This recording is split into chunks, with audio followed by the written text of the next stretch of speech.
우리가 네. 끝까지 기억하자 해서 네. 시작한 기레기툰. 오늘은 한겨레 신문의 이재훈 기자 네. 편입니다. 이재훈. 맞습니다.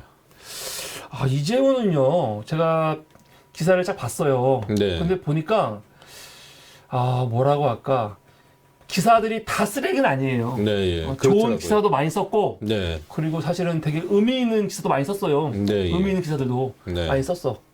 그런데 내가 참 이상한 게, 난 이게 좀 이해가 안 돼. 그냥 멀쩡한 사람들도 어떤 특정 이슈에 관해서는 네. 정말 상식 밖에 자꾸 태도를 보이거나 글을 쓰거나 모습을 보이는 게 많거든요. 네. 한 대표적인 게 바로 이재훈 같은 기자예요. 네. 누구? 조국. 네. 조국. 이상해. 근데 내 주변에 되게 괜찮으신 사람들도 네, 예. 이상하게 조국만 나오면은 네. 뭐 이성을 잃어버리는 것 같아. 그렇게 이성적이고 네. 그렇게 합리적이고 네. 그렇게 되게 뭐라 할까 올바랐던 사람들, 논리적인 사람들이 네. 조국만 나오면 네. 그냥 머리가 네. 뇌가 그냥 굳어버리는 것 같아. 그래서 논리가 없어. 그냥 무조건 싫은 거야. 무조건 싫어. 제 주변은 아니고 네. 이제 언론개혁전 하면서 제가 이제 울산에도 다녀오고 광주에도 다녀오고 그랬잖아요. 네. 저희 전시는 깨시민들만 오시는 전시였거든요. 그렇지. 아무도 안 온 거지. 아무나 못 오는 거죠. 그렇죠. 올 수 없는 정보가 없으니까 그치. 다 깨시민들만 오는데 그럼에도 불구하고 윤명의원 얘기만 나오면 거품을 물면서. 네. 그러니까 네. 그런 사람들이 몇 명 있다니까요. 있어요. 윤미향, 네, 조국, 추미애. 네, 몇 명 있어 요새. 네. 딱 찍은 사람들이. 네. 그러면 이게 왜 그럴까? 이게 네. 우연이 아닌 거예요. 네. 우연이 아닌 거야. 네. 난 그래서 분명한 거는 이렇게 지금 우리 안에서 그러니까 외부 애들은 말할 것도 없고 그쵸. 우리 보통 정서적으로 우리가 정치적 동지라고 그쵸, 그쵸. 생각하는 사람들 있잖아요. 그쵸. 좀 넓게 봤을 때 예, 예. 그 안에서 그 이름도 언급하려고 하지 않고 그리고 언급하면 막 화내고 분위기를 막 몰아가고 그 사람들 우리가 같이 정치해야지. 그쵸. 그러면은 무슨 소리야? 네. 하긴 알면 아예 그냥 이름도 언급하지 안 하려고 하는 사람들 네. 있는데 이거는 왜 그럴까? 진짜. 왜 그럴까? 이거 진짜로 예를 들어서 이 기득권 세력들, 네. 그 세력들이 너무 무서워가지고 진짜 이 뭐라고 할까? 우리는 우리 편에 생각하는 사람들하고 연대해가지고 그 사람들을 완전히 그냥 매장을 시키려고 지금 정말 그렇게 하고 있는 건지 이해할 수가 없는데 하여튼 이재훈 네. 이 기자도 조국만 나오면은 그냥 정신이 나가버리는 것 같아요. 네.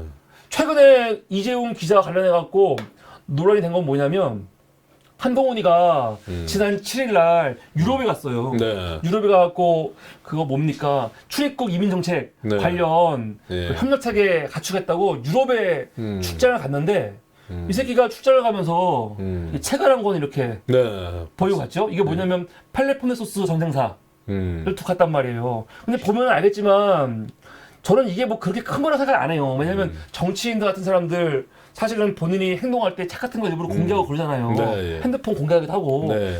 그런 차원의 하나야. 그러니까 이거 그렇게 뭐 우리가 욕하고 그럴 필요는 없는데 한동훈이 왜 조롱을 당했냐면은 이게 마치 바깥에 보니까 영어로 돼 있잖아요. 네. 그래서 이거 뭐 영문으로 된 책인가? 했잖아. 근데 그게 아니고 이게 그냥 우리나라 국내 서적이래요. 네. 근데 겉표지를 빼면 요것이 나오나 봐. 네. 그래갖고 야 이거 굳이 겉표지 빼가지고 왜 이런 쇼를 했냐 뭐 그러는데 나는 이거 갖고 막 이렇게 비난하고 싶지는 않아요. 뭐 그럴 수도 있지. 네. 그냥 뭐 본인이 멋지게 보이고 싶었나 보지. 네. 아니면 글쎄요. 왜 투키즈데스의 펠레포스 전능사를 굳이 이렇게 보여줬는지 난 좀 이해가 안 되는데 하여튼 이거 가지고 본인은 이게 나름대로 멋있다고 여겼나 보지. 네. 그런데 이게 찍혔어. 네. 그래갖고 우리 그 진영에서는 막 조롱하고 비판을 많이 했단 말이에요. 네. 그래서 한동훈 때문에 이게 이슈가 좀 났단 말이야. 네. 근데 거기까지는 뭐 그러려니 했어. 그런데 네. 갑자기 이재훈 기자가 집 트위터에다가 뭘 올렸냐? 한동훈하고 조국 장관을 올려가지고 닮은 두 사람. 난데없잖아요. 뜬금없네요. 뜬금없이 닮은 두 사람. 네. 이거 왜 그러지? 뭐가 닮았다는 거야? 그냥 이 몸 형체라든가 태도가 닮았다는 거야? 뭐야? 뭐가 닮았다는 거야? 그러니까요. 어떤 의미에서? 전 이거 처음 보는데. 처음 봐? 예, 예. 아니 이재훈이가 예. 뜬금없이 조국과 한동훈을 딱 음. 사진을 넣고 뭐 해석도 없어요. 그냥 닮은 두 사람만 하고 아주 제가 봤을 때는 제가 느낀 거는 뭐 조롱하는 느낌이 들었어요. 근데 나는 한동훈을 조롱하는 게 아니고 조국을 조롱한다는 느낌이 들었거든요. 그렇죠. 뭐 그런 느낌. 아니 어떻게 조국이랑 한동훈이랑 비교를 하지? 물론 조국 장관도 법무부 장관. 당시에 법무부 장관이었고 그리고 그 문재인 정부에서 최측근이라고 여겨졌고 한동훈도 윤석열의 뭐 최측근이라고 하잖아. 그렇죠. 그런데 그 사람들이 측근으로서 법무부 장관으로서 사실은 업무에 임한 자세는 완전히 달라요. 그렇죠. 완전히 다르다고요. 한편은 또 가해자하고 피해자. 그치? 야, 우리가 볼 땐 그렇게 볼 수도 있지. 네, 우리가 볼 수. 그러니까 조국 장관은 자기의 권한을 남용한 게 없잖아요. 그렇죠. 아니, 남용했으면 이렇게 탈탈 털리고 멸문지하를 당했어요? 당하겠어? 예, 그렇죠. 한동훈이 같은 경우 지 딸 문제라든가 자기 문제라든가 네. 진짜 자기 문제 아니야. 검언주착은요. 네, 검언. 근데 그거 본인이 수사하게 했어요? 안 핸드폰 공개했어? 안 했죠. 아무것도 안 했잖아, 지는. 이 두 사람은 정부 내에서 사실은 최측근으로서 권한과 능력이 있었다고 하지만 한 사람은 그 권한을 남용하지도 않고 쓰지도 않았어요. 네. 근데 이 새끼는 지금 한동훈이는 최대한 그 권한을 남용하고 쓰고 있고 그리고 그렇죠. 사실은 보세요. 법무부 장관이 검찰 인사라든 거에 같은 거에 개입했습니까, 사람이? 하나도 안 했죠. 네. 전혀 없었잖아, 전혀. 네. 물론 한 달 만에 그만뒀지만. 네. 근데 한동훈은요. 총장 오기도 전에 지 멋대로 다 인사해버리고. 그렇죠. 아, 진짜 이건 누가 봐도 무소불위 장관의 모습 아니야. 예전에 그 추미애 장관 할 때는 일개 국무 장관이 그러니까. 일개 장관이 그래놓고 지가 할 때 일국의 장관인데. 그치. 1국, 그치. 추미애 장관 얘기할 때는 1개였고, 지는 1국이고. 그러니까 완전. 진짜 너무 어이가 없는데 난 그래서 이때 좀 이 트위터를 본 많은 사람들이 분노했어요. 이 새끼 뭐냐 한결에. 왜냐면 뜬금없이. 그런데 이재훈이가 이렇게 갑자기 조국을 또 소환시킨 게 네. 이게 그냥 나온 게 아니에요. 왜냐면 이재훈 기자는 조국만 나오면은 꼭지가. 그러니까 정신이 나가버리는 인간이거든요. 이거와 관련해 가지고 과거 이재훈 기자가 썼던 이재훈 기자가 썼던 기사들을 몇 개 좀 네. 보자면 네. 이재훈은 좋은 기사도 많이 썼어요. 네. 그런데 사실은 되게 무책임한 기사 중에 하나가 뭐가 있냐면 정몽주 미투 의혹.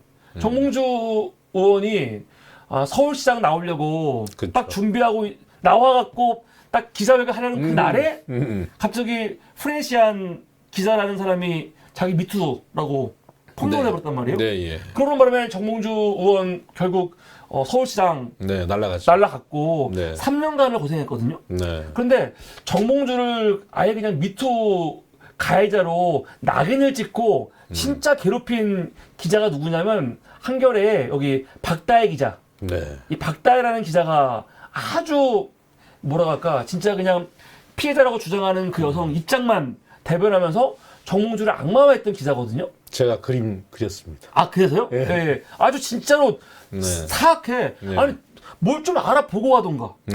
근데 진짜로 철저하게 그 프레시한 여자 기자 네. 입장에서만 얘기를 하면서 정몽주를 완전 악마화했어요 계속. 네. 근데 거기에 함께했던 게 누구냐면 바로 이재용 기자예요. 네.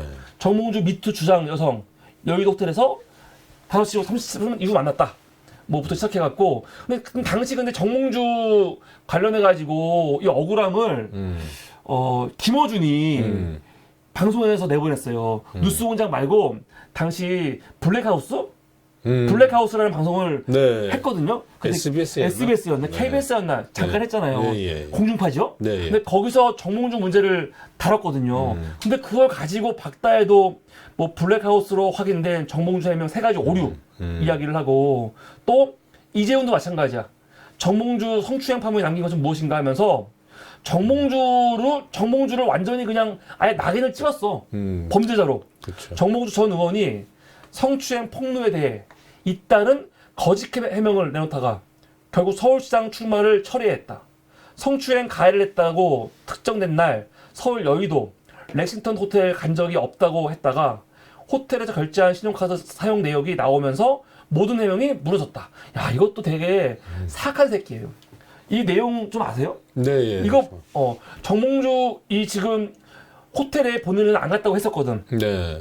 근데 이제 본인이 자기 영수증 같은 거를 다 확인하다가 이 영수증에서 결제한 카드가 하나 나왔단 말이야. 네. 이거 누가 발견한 게 아니에요. 네. 본인이 찾은 거야. 네. 본인이 찾아갖고 본인이 내가 미투했다가 아니라 호텔 갔다는 명세가 나왔으니까 본인이 그걸 이야기하고 그거에 대해서 책임지면서 사실은 인정을 한 거였거든요. 네. 이거는 사실은 누군가가 정문주가 막 부인하는데 옆에서 막 폭로하거나 그게 아니에요. 스스로 밝힌 거야. 스스로. 그렇죠. 사람이 이 기억이 안 날 수 있잖아. 네, 예. 안 날 수 있는데 카드 다 찾아보고 하다 보니까 나왔네? 네. 그런 거였거든요. 네. 근데 그거를 이런 식으로 기사를 쓰면서 정몽주의 거짓말, 네. 거짓말이 드러났다. 네. 그러면서 이제 그거와 함께 김어준 블랙하우스 그 내용도 문제가 있다는 식으로 기사를 막 썼거든요. 그런데 약간 결론적으로 정몽주 어떻게 됐어요? 무죄 판결. 무죄 나왔어요. 네. 근데 대법만 무죄 나온 게 아니고 1심부터 무죄 나왔어요. 네. 1심 무죄 나오고 2심 무죄 나오고 그리고 대법에서 확정이 나온 거거든요. 네.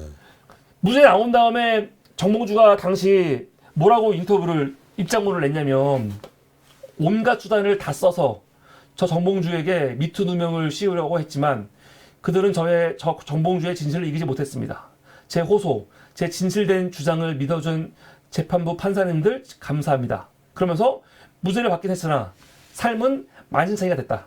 지옥의 문턱까지 갔다 왔다.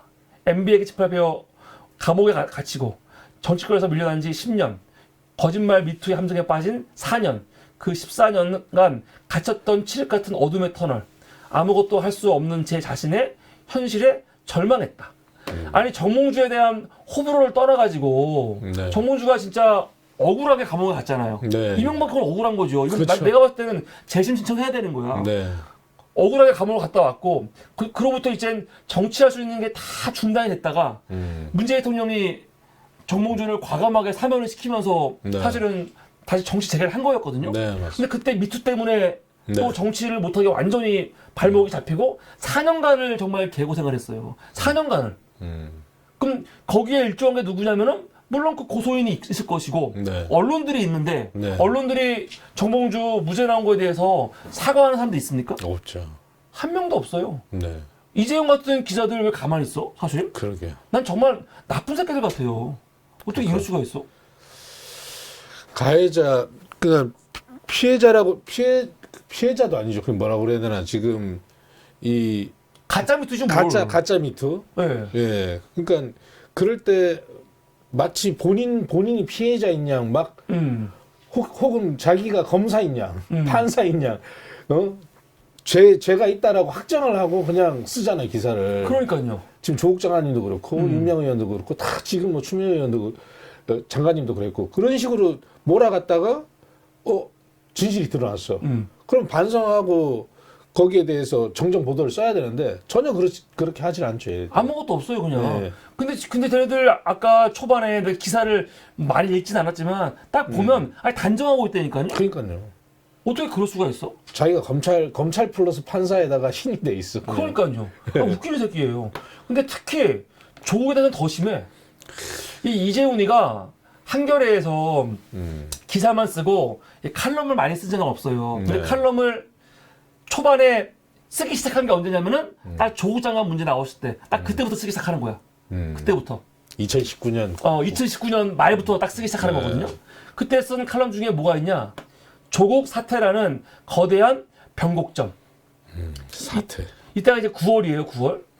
근데 우리가 조국 장관 이야기를 하려면은 참 할 게 많은데 당시 분위기를 보면 알겠지만 조국 장관 이 당시 사건은 검찰이 물론 이게 이건 너희 생각이라고 할 수도 있어. 근데 우리가 볼 때는 누가 봐도 조국에 뭐 문제가 있다 없다를 떠나가지고 굉장히 과도한 수사였잖아요. 네. 찍기 그냥 찍어서 마녀사냥식으로 인디언 기우제처럼 그냥 막 탈탈 털었잖아요. 그냥 무리한 수사였단 말이에요. 그렇죠. 진짜 특수부가 총동원돼가지고 네. 총동원돼갖고 이건 무슨 대형 범죄 특검할 때도 이렇게 안 할 거야. 그때 박근혜보다도 더 심했잖아요. 그러니까 박근혜 이렇게 무리하게 그래서 이 조국 장관 문제는 사실 검찰의 수사권 남용, 네. 기소권 남용. 네. 아니, 정구신 교수 같은 경우 네.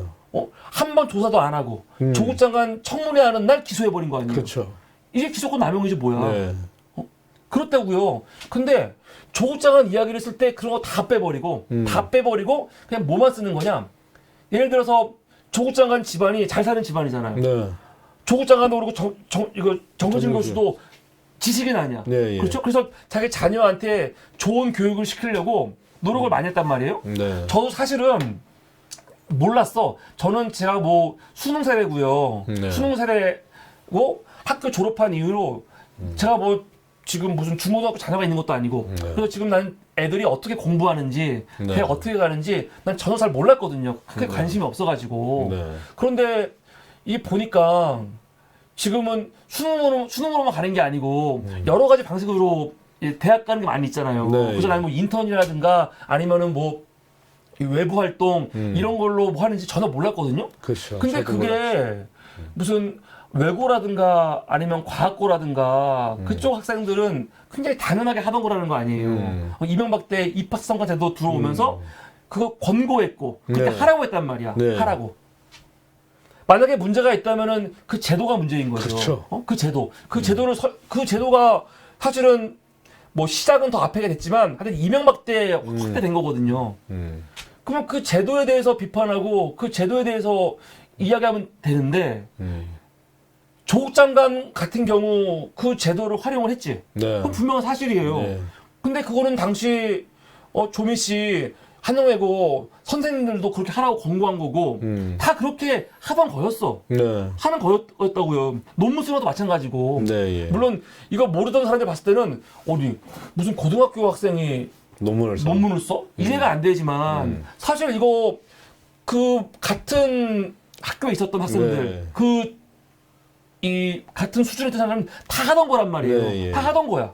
그럼 비판을 하려면 사실은 이 제도를 비판해야 되는데 그렇죠. 지금 이재용 같은 사람들은 제도 비판하는 게 아니에요. 그 뭐냐면 오로지 조국이 공정을 이야기하면서 자기 자녀에게 이 계급 이 부를 세습하기 위해서 이렇게 불공정하게 했다. 이게 무슨 기회 평등이냐.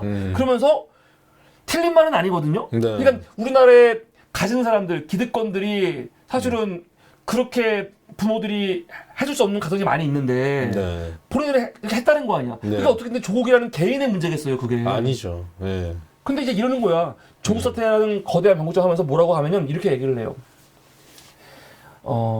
부모가 자식에게 어떻게든 학벌 서열을 획득해 주려고 하는 건 그것이 좋은 일자리를 보장하기 때문이다.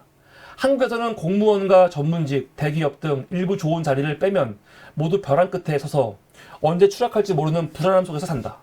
그러니 교육의 정도나 학벌에 따라 불평등하게 임금을 받지 않는 노동 시스템, 노동하지 않거나 하지 못해도 삶의 수준이 나락으로 떨어지지 않게 하는 복지 시스템이 교육 시스템과 나란히 서지 않으면 사람은 생존 경쟁을 멈추지 않을 것이다. 맞는 말이에요. 교육이 중요하지.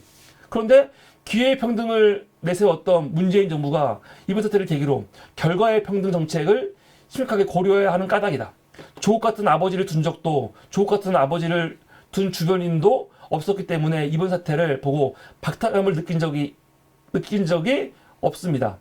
조국 장관의 자녀와 같은 지역에서 같은 학교라도 나왔다면 박탈감을 들었을까요? 지방에 사는 23살 대학생이 한 말이다. 그냥 뭐냐면요. 다른 사람의 말을 인용하는 것처럼 이야기하지만 이게 마치 이 모든 문제가 조국만 하는 것처럼 네. 조국의 문제인 것처럼 네. 조국 장관도 본인이 사과했어요. 이런 것들 뭐냐면 이런 기회가 없었던 사람들 많이 있었을 텐데 나는 이 당시 제도에 의해서 한 거라고 하지만 그래도 사실은 이 기회도 없었던 학생들의 마음을 생각하면은 뭐 미안하다는 마음을 했거든요. 그럼 이게 조국만의 문제냐고요. 전 너무 청렴결백한 선비의 그 선비가 가지는 그 품성이 가지는 그 도량이라고 해야 되나? 그러니까 끝없이 자신을 낮춰서 이렇게 말씀하시는 게 너무 안타깝더라고요. 지금 여기 조국 같은 아버지를 이거를 저는 그 윤석열 같은 남편 거기를 바꿔서 얘기하고 싶어요. 윤석열 같은 남편을 둔 적도 없는 그런 사람들 그런 범죄자들 많잖아요. 김건희 같이 주가 조작하고 뭐 논문 표절하고 뭐 학력 조작하고 막 엄청 많잖아요. 부패한 게. 그런데도 단 한 번도 검찰 조사받지 않고 출석하지 않고 다 지금 무죄 판결 나고 있잖아요. 앞으로 그렇게 될 거고 분명히. 얼마나 박탈감을 느끼겠어요.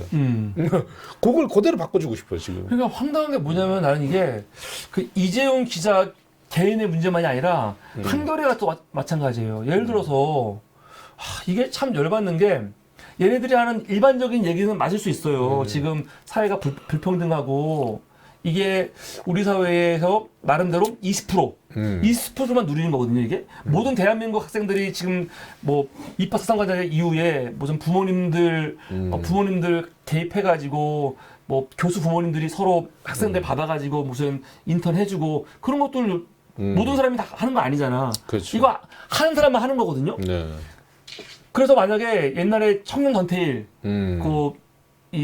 여기 사람들 같은 경우는 아예 기회가 없던 사람들이니까 그 자체를 비판할 수 있어요. 제도적으로. 네. 그런데 나는 웃긴 게 뭐냐면은 지금 입학 그런 뭐라고 할까 그런 이 나경원이라든가 아니면은 지금 최근에 있었던 그 복지부 장관 또 정순신도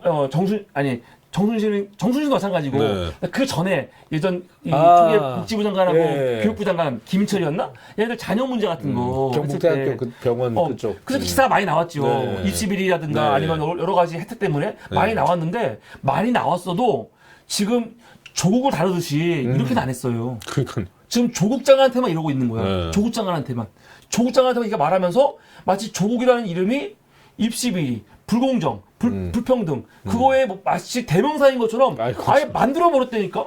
네. 지금 이건 뭐냐면 조국 너 자녀가 학교 다닐 때 아무리 제도가 그런 제도가 있었더라도 넌 하지 말았어야지. 사실 그건 거거든요. 그게 그 말이 당시에 돼요. 학교에서 한영예고 학생들 다 인턴 제도 하고 다 무슨 그런 논문 같은 거 제3저자, 2저자 같은 거 다 하더라도 너는 하지 말았어야지.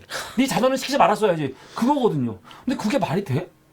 그러니까요. 그러면 곽상도 아들은 뭐 나경원 아들 특히 나경원 아들 딸 뭐 자기 조카 또 누구야 지금 법무부 장관 그 한뚜껑 딸도 그렇고 지금 최근에 지금 나비님 말씀하신 것처럼 정순신 아들 그 학폭하고도 지금 서울에 들어가 있잖아요. 그러니까요. 그걸 지금 서울에 들어갈 때 아예 그 뭡니까 그 내용에 이 고등학교에서 그 내용 빼버린 거 아니에요. 네. 학폭사실 내용 빼버리고 네. 서울에 줬다는 거 아니야. 네. 그러니까 그런 거에 대해서 이렇게 심층 기사 안 쓴다고요. 안 쓰죠. 지금 뭐 그 사실 같은 거 있다고 기사만 쓰지 막 칼럼에서 혹은 나중에 보잖아요. 전문가 20명 불러가지고 그거 이야기 들으면서 또 막 하거든요.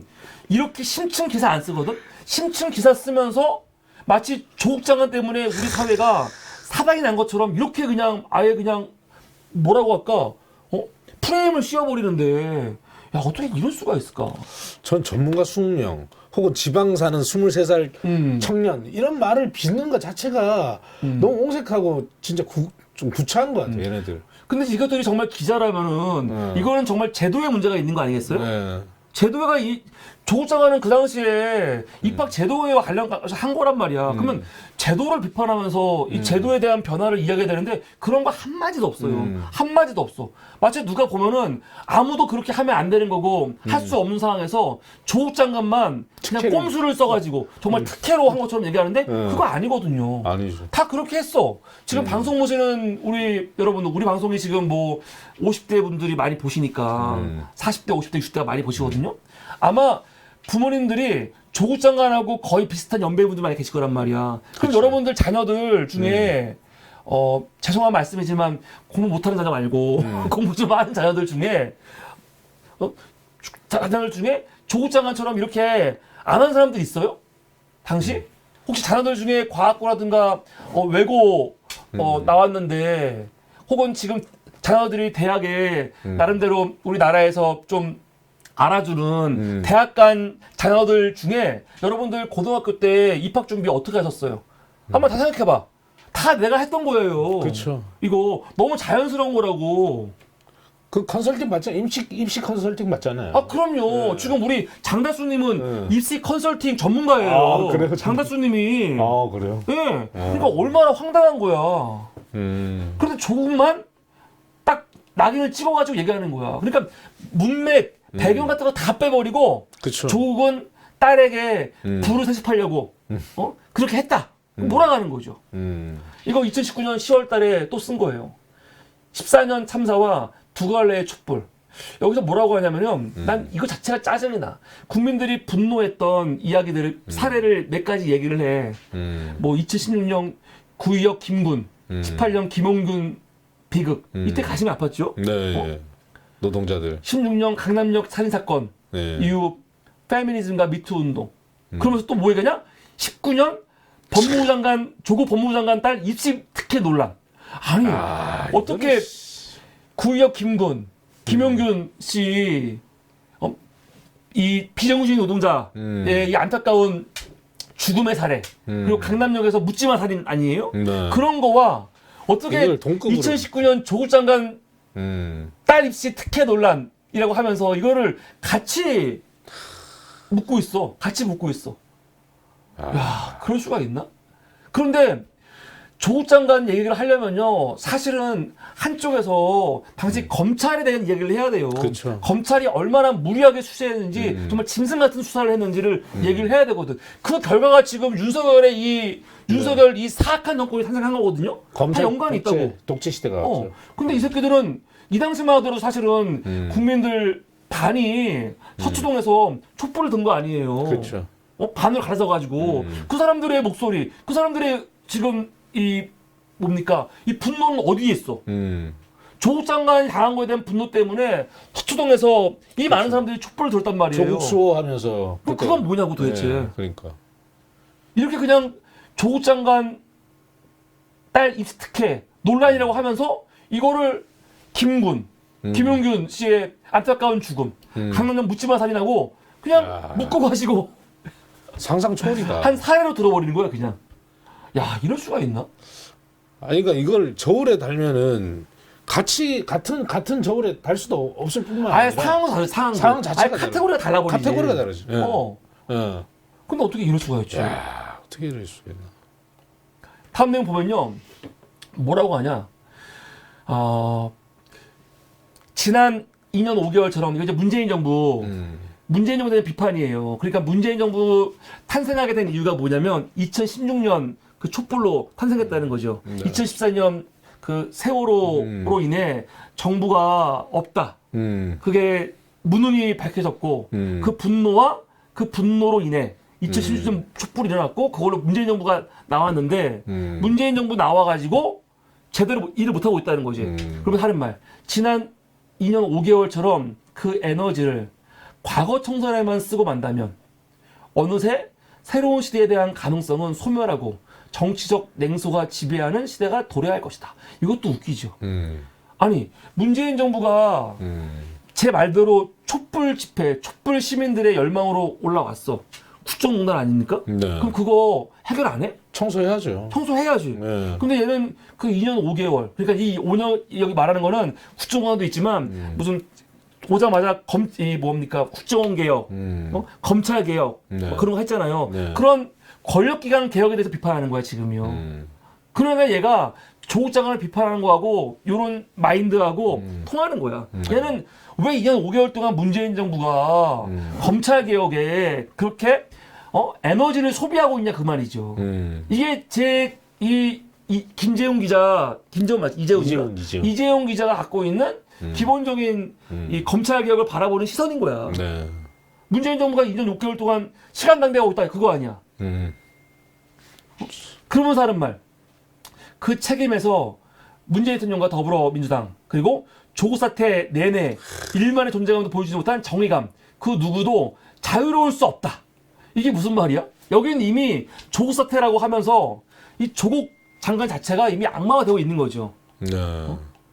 아니 그러니까 저는 저 조국 사태란 말도 굉장히 지금 다운표 쳐가지고 계속 강조하는데 저것도 진짜 바뀌어야 될 것 같아요 앞으로. 그러니까요. 조국 사태가 뭐야 도대체? 검찰 쿠데타 사건. 검찰은 아니니까 검난이지 검난. 검난이죠. 네. 근데도 계속 저렇게 다운표를 칠 정도로 지금 이걸 계속 이 말을 강조하는 거예요. 얘는. 맞아요. 네. 그러면서 이제 이런 거를 계속 인용할 때 아까 똑같아요. 아까 지방에 사는 청년들 인터뷰 같은 거 했잖아. 이거 계속해요. 이거 여기도 조국 대전까지 대전이 끼지 못한 이들의 분노. 난 주인공 될 수 없는 영화 같았다. 하면서 이거는 뭐냐면 이 청년들이 이런 말 할 수 있어요. 이 청년들은 누구냐면은 사실은 그 예를 들어서 고졸 청년들, 아예 대학도 못 간 청년들 있잖아요. 그래서 아예 기회가 없었던 그런 청년들이 이 뭡니까 좀 나름대로 사회에서 사회도 아니지. 이 청년들이 볼 때는 여기는 굳이 조국이 아니어도 여기서 지금 인터뷰한 이 청년들은요 굳이 조국이 아니어도 그냥 우리가 부르는 일반적으로 우리 가정에서 나름대로 무슨 소리예요? 계속 뭐 메시지가 오는데 이게 소리. 아 지금 여기서 계속 메시지가 오는 거예요? 네, 잠깐만요. 잠깐. 이걸 알람 끄기를 죄송합니다. 지금 알람이 켜져 있었습니다. 계속 지금 소리가 와가지고 이거 지금 어디서 누가? 저 여기서 오나 계속. 그래요? 하다가 보니까 제게. 그렇습니다. 예, 예. 근데 이거 뭐냐면 이 청년들은 이런 구도가 참 사악한 거야. 지금 36살 임선재 씨 이야기를 들으면서 이 사람이 조국 사태를 지켜보면서 그 공정성 개념에 대한 의문을 갖게 됐다는 거예요. 네. 근데 임선재 씨 같은 경우는 조국 장관 이야기가 아니고 우리 사회의 일반적인 이야기를 봐도 이런 의문을 품을 수밖에 없는 상황인 거야. 굳이 조국이 아니어도. 그러니까 이건 뭐냐면 이 문제는 우리나라가 갖고 있는 입시제도라든가 교육제도라든가 이 기본적인 구조야, 제도의 문제거든요. 근데 이거를 지금 다 그냥 조국 때문에 이런 분노를 느낀다는 식으로 이렇게 다 해버리는 거야, 그냥. 조국 사태와 공정성 얘기를 보면서 나는 주인공이 될 수 없는 재미없는 영화를 보는 느낌이 들었다. 논문 제1 저자나 인턴 이런 건 남의 세상 얘기 같으니까.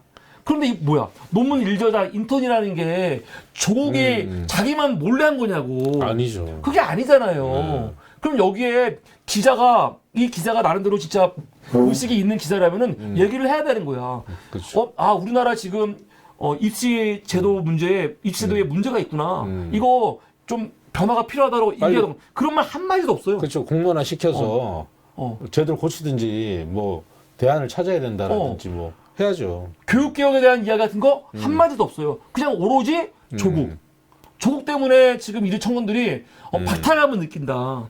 박탈감을. 공정이라는 거에 대해서 회의를 느끼고 박탈감을 느끼고 정말 딴 세계에 있는 사람들 특별한 사람들만의 이야기로 느끼고 있다. 이게 다 누구 때문이다? 조국 때문이다 그러고 있는 거야. 그냥 문제를 제기하려면 제대로 해야 되는데 분열을 조장하는 문제만 제기하는 거예요. 누구도 해결할 수 없는 그런 문제들 있잖아요. 그 교육 문제 하루 1, 2년 이야기가 아니잖아요.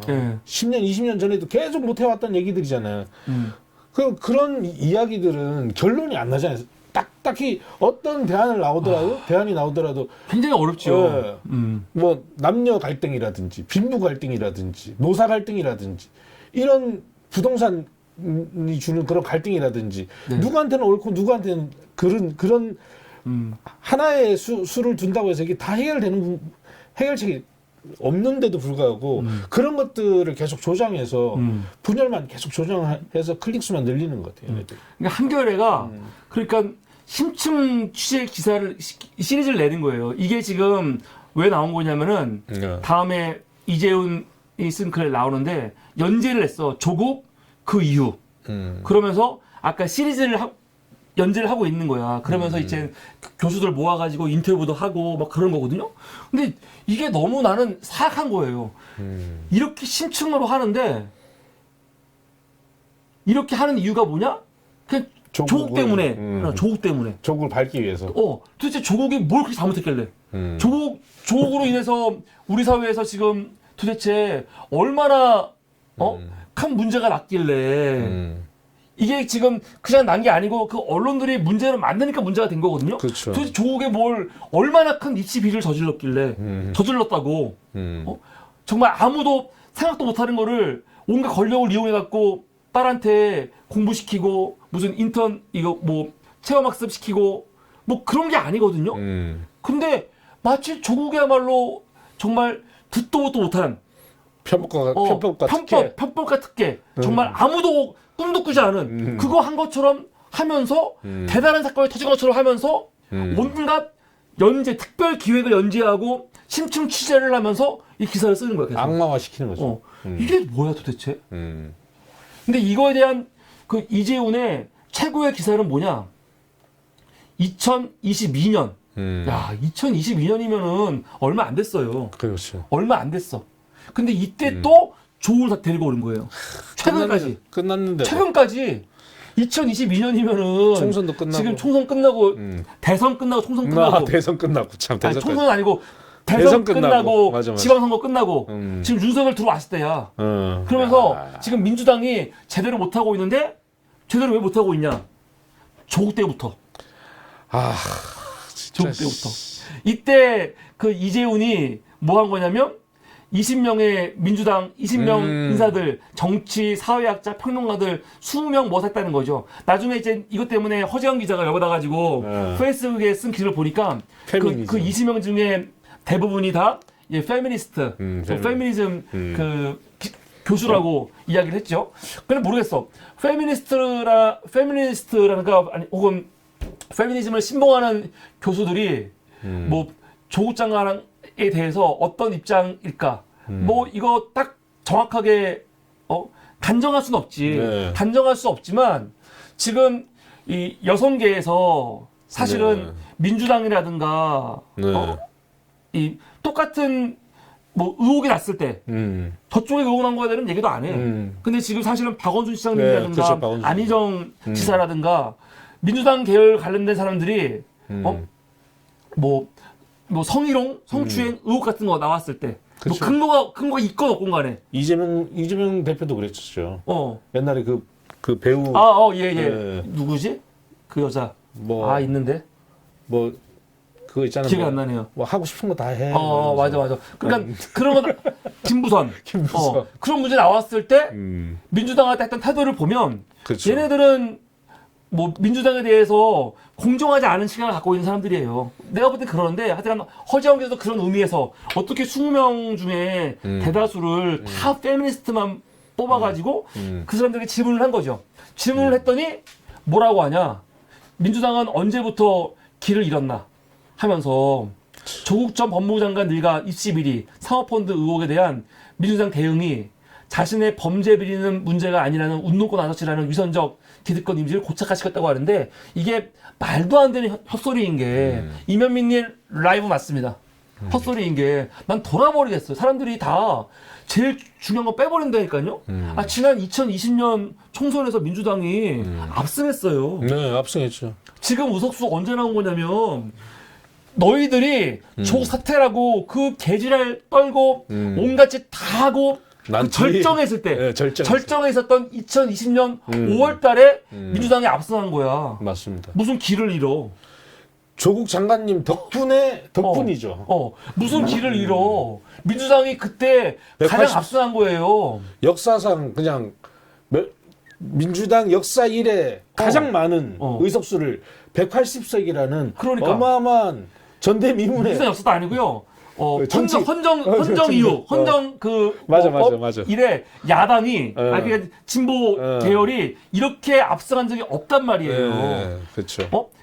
이때 이미 입시 비리, 사모펀드 의혹 이런 거에 대해서 난리를 쳤고 이거 갖고 흔들었다고. 그런데 당시 민주당이 압승했어. 근데 무슨 길을 잃어. 근데 오히려 압승한 다음에 압승해서 당시 들어왔던 그 의원 새끼들 그리고 이낙연이 당대표 되면서부터 길을 잃은 거죠. 그렇죠. 길을 잃었죠.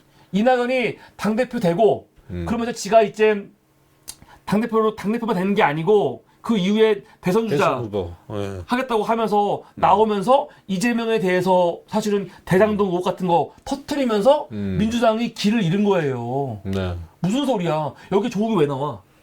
여기 조국이 왜 나와? 그러니까 1년 후에 기억나시죠? 딱 1년 후에 이제 이 뭡니까? 이 재보궐선거 예를 들어 서울시장 선거, 부산시장 선거 같은 거 졌잖아요. 네. 예. 그때 선대위원장 누군데? 그때 선거 주도권 누군데? 이낙연이에요. 이낙연. 그런데 당시 초선들 나와갖고 뭐라고 했어요? 조국 때문에 졌다. 조국의 강을 건너겠다. 조국 때문에 졌다. 또 추미애 때문에 졌다. 그거였거든. 하나 논리가 같은 논리야. 앞뒤가 하나 안 맞는. 그때 조국 때문에 졌으면은 어떻게 2020년 5월달에 이렇게 압승을 해요. 말도 안 되는 거지. 근데 이 새끼 2022년에 갑자기 민주당에 대해서 또 분석을 하면서 하는 말. 지금 민주당이 길을 잃었는데 왜 잃었냐? 조국 때문에. 이러고 있는 거예요. 이러고. 조국 전 장관 일가 의혹을 민주당의 대선, 지방선거 패배로 이어진 이 모든 사태의 시작이라고 이야기를 해요. 조 장관 부부 모습이 가족이 어떻게 계급 생산성, 권력 재생산에 철저한 기반이 되는지 보여줬고 사람들이 권력화, 기득권화를 바라보는 패러다임을 바꿨다 하면서 보수 세력보다 진보가 도덕적 우위에 있다는 삼았는데 이게 깨졌다는 거지. 이게 말이 돼? 이게 말이 돼? 지금 지난 대선 때 졌어.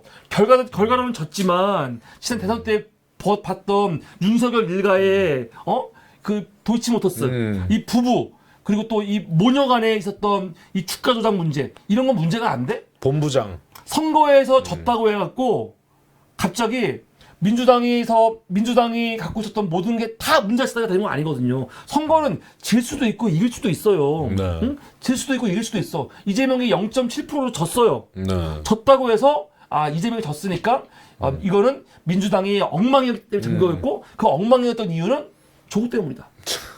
이게 말이 되냐고. 나 여기 교수들 그 자녀들 전수조사 한번 해보고 싶네. 진짜로. 진짜. 네. 진짜로 이 교수 새끼들 정말 자녀들을 한번 전수조사를 해야 돼요. 네. 나비님이 전수조사 좀 해주십시오. 진짜로. 네. 그러면서 뭐라고 하냐?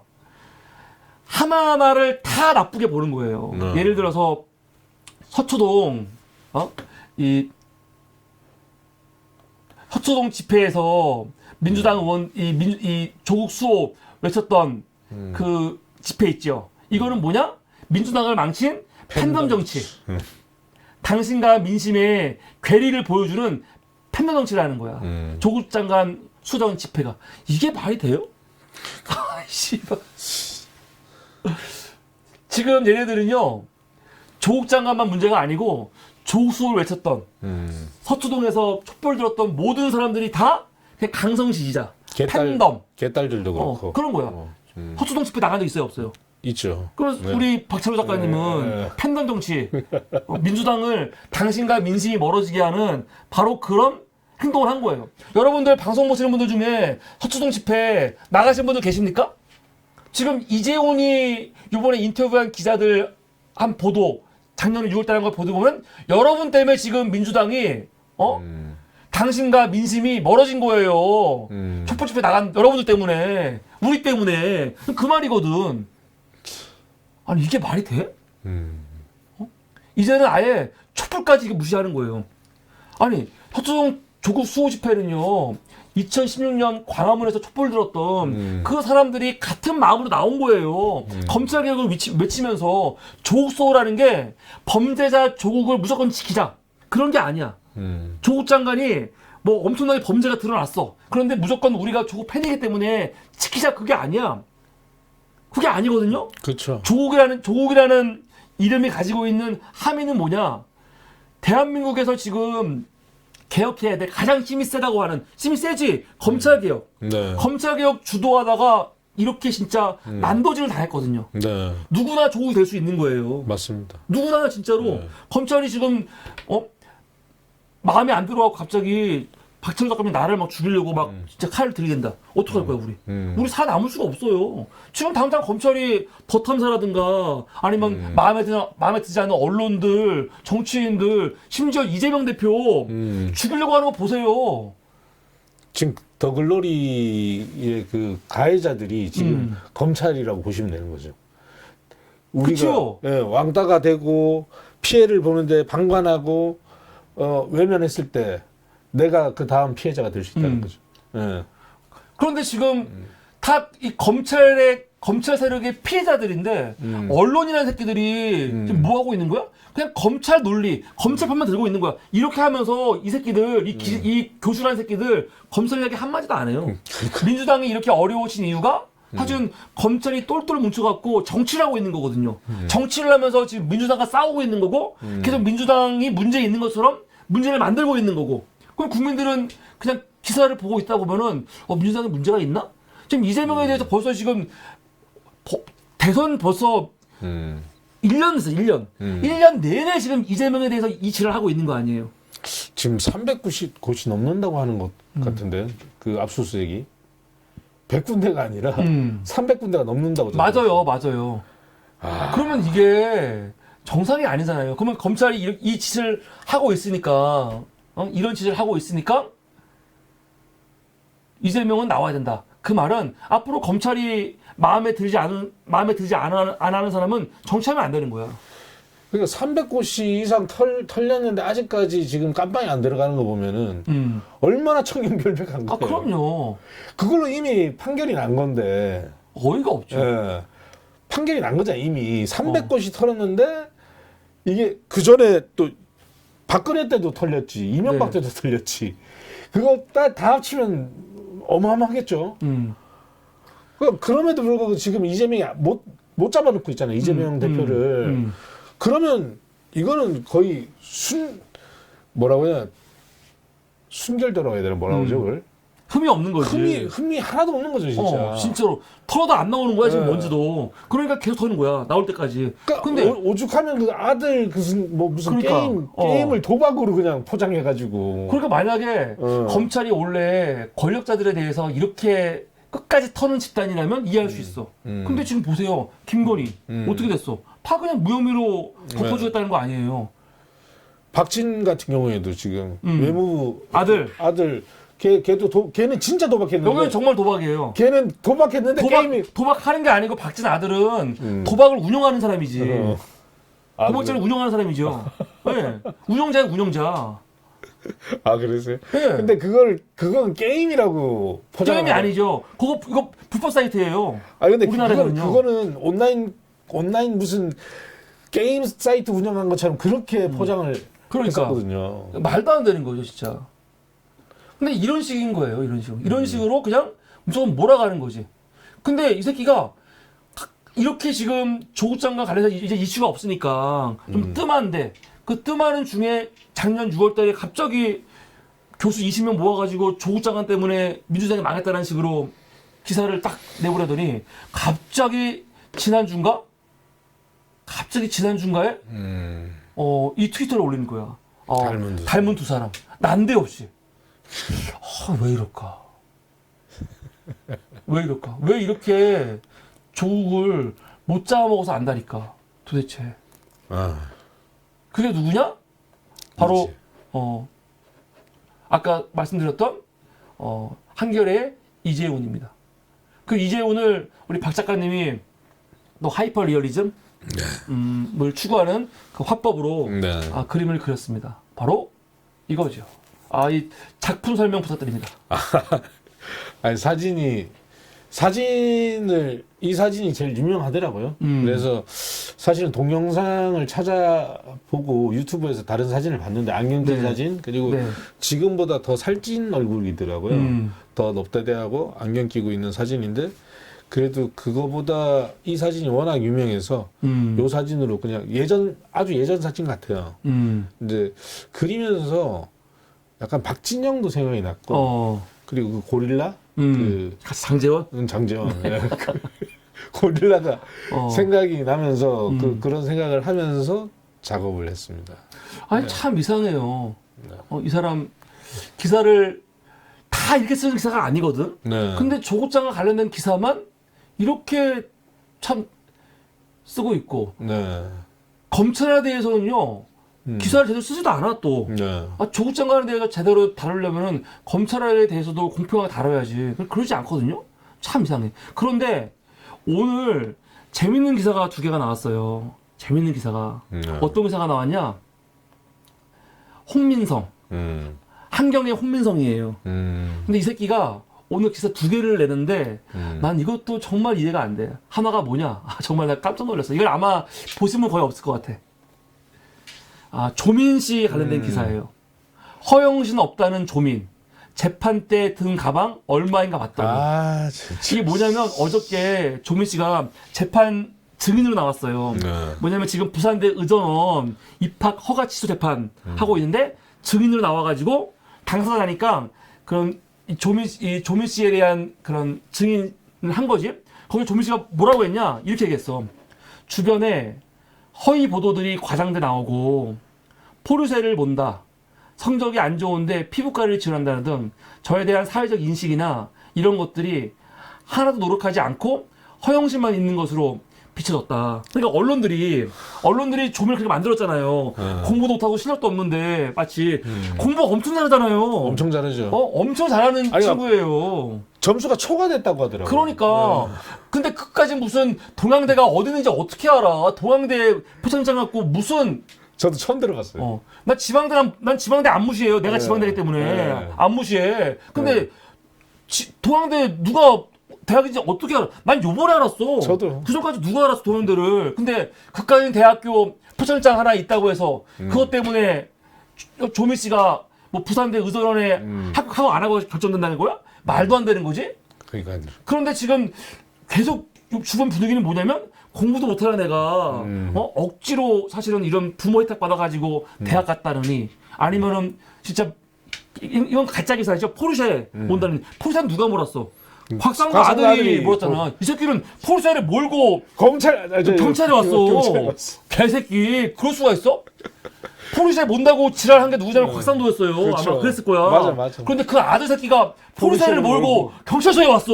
조사받으러.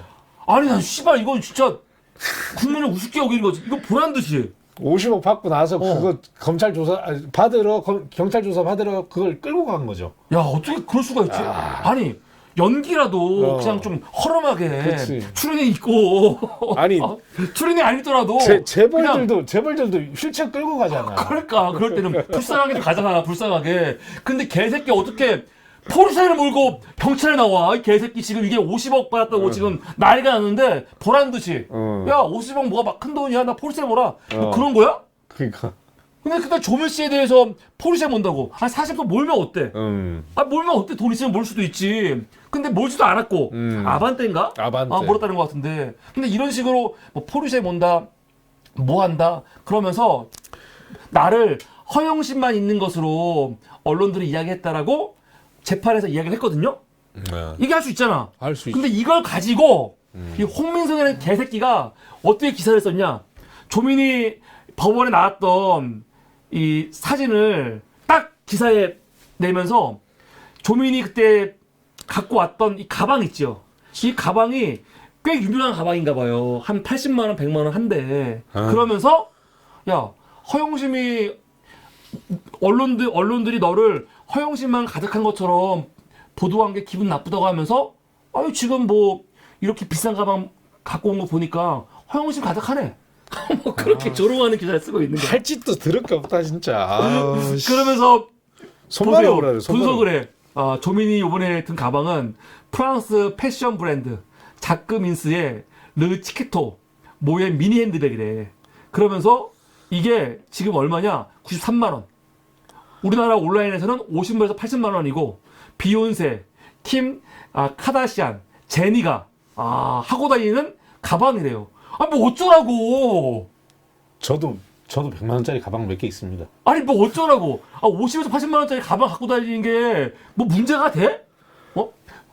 그러니까 이 집안이 뭐 못 사는 집안도 아니고 그렇죠? 그 조민도 능력이 있고 그리고 사실은 젊은 친구 아니에요. 네. 아니 지금 이 친구 나이대에 이 정도 집안에 본인도 의사였고 그런 사람이 50만 원에서 80만 원짜리 가방 들고 다니는 게 그게 뭐 허영심이야? 그게 문제가 돼? 야 씨발 내가 돈만 있으면 좀 사주고 싶다 우리 와이프한테. 아 조민이 아니고 우리 와이프한테. 누가 보면 1,000만 원, 2,000만 원짜리. 그러니까 이게 큰 돈도 아니잖아 사실요 이거. 이거 꼭 엄청난 부잣집이 아니어도 이 정도 가방은 다 가지고 있잖아요 보통. 그렇죠. 이게 뭐 대단한 거라고 이걸 가지고 이 지랄을 해. 제목 보세요 제목. 허영심 없다는 조민. 재판 때 든 가방 얼마인지 봤더니 아 씨발 봤냐 그래. 봤다 새끼야. 아유 씨. 아니 이거 유튜브면 내가 이해하겠어. 유튜버 그냥 유튜버 이게 재미있게 가세현도 아니고 씨발. 그냥 가세현 그럼 가세현이 아니지. 그러니까 가세현은 이해하겠어 진짜. 난 진짜 나도 유튜버지만 나도 이런 거 갖고는 안 한다 진짜. 아유 씨. 진짜 그 막 시시콜콜하고 그냥 막 그 뭐라고 해야 되나 막 색드립이라든지 이런 거 막 치는 그런 유튜버들 있잖아요. 예. 그런 애들처럼 지금 하고 있네. 그러니까요. 이거를 이렇게 하면서 허영심만 가득한 걸로 비춰지는 게 좀 나는 싫다라는 식으로 얘기하니까 보란 듯이 딱 하면서 너 가방 이거 비싼 건데 허영심 있는 거 아니야? 그렇게 하고 있어. 돌아버리겠어 진짜. 근데 난 너무 재밌는 거. 이 기사를 쓴 게 누구냐면은 민성이거든요. 그리고 홍민성 이 새끼야. 근데 이 새끼가 오늘 또 하나의 패션 기사를 썼거든요. 그래요? 뭘 썼냐? 패션 전문가. 한국의 패션 리더 김건희. 1언론 관심 폭발. 야 이게 완전 딴판이네. 같은 놈이 쓴 거 맞아요? 맞아요. 그러면서 김건희 오늘 옷 입은 것들을 착 올리면서 지 말은 아니고 일본 언론에서 말하고 있다는 걸 이야기하면서 김건희를 엄청나게 띄우는 거예요. 패션 리더. 아사히 신문은 윤석열 대통령 부부의 방일 첫날 입고 온 옷, 뭐 연한 회색 코트에 스카프, 흰색 바지를 입었다 하면서 김건희가 한국 패션 리더로 인정받고 있으며 팬클럽까지 존재한다. 야 패션 리더로 누가 인정을 해? 그러면서 또 현지 프라이데이 보도 이런 거 하면서 김건희가 옷을 너무 잘 입고 김건희 검색만 해도 관련된 옷들 2,500건이 막 검색이 된다고. 또 퍼스트 레이디 외교 지금 이거를 일본에서 분석하고 있다고. 퍼스트 레이디 외교? 참 처음 들어. 나 씨발 진짜 어이가 없어서. 그래서 이거 보고 있으면 근데 이 새끼가 김건희와 관련해 가지고 굉장히 사실은 엄청 띄워주는 기사를 많이 썼어요. 이거 보고 있으면 예를 들어서 그런 거. 사실은 김건희가 바이든 팔짱 껴가지고 문제가 많이 있잖아요. 그때는 어떤 케이스 썼냐? 김정숙도 마크롱과 팔짱 꼈다. 그거. 이거 이 새끼가 쓴 거야. 이런 식으로. 근데 이 새끼가 이게 내가 볼 땐 거의 스토킹인데 김건희에 대해서는 좋은 거 써주려고 방어하려고 하는 거고 조민 씨 같은 경우 요번 이게 우연이 아니에요. 어떤 거 썼냐? 이런 거. 조민 씨가 뉴스공장 나왔잖아요. 얼마 전에. 네. 나와가지고 인터뷰 같은 거 했어요. 그때 뭐라고 했냐면 함께 일하는 동료 선배들이 조민한테 자질이 충분하다.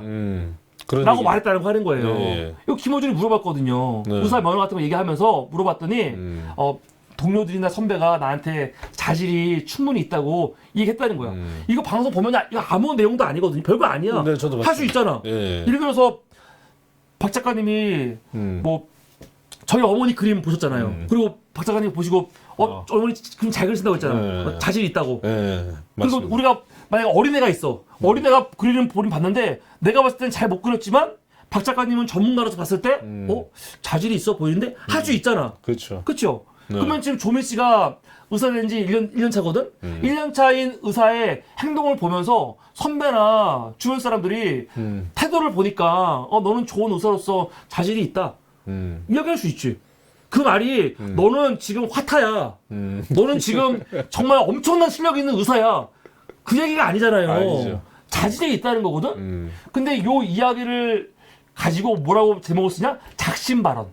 작심발을 왜 나와 근데? 작심 발언이 왜 나와? 그런데 황당한 건 뭐냐? 그리고 다음날 기사를 써요. 어떤 기사를 쓰냐?